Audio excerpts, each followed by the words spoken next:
It's on and running. RPM seems to be okay. Now check out what happens when I accelerate.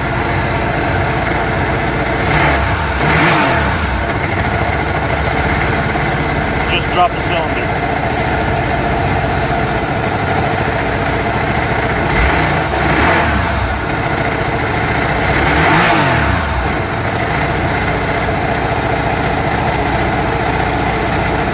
No difference.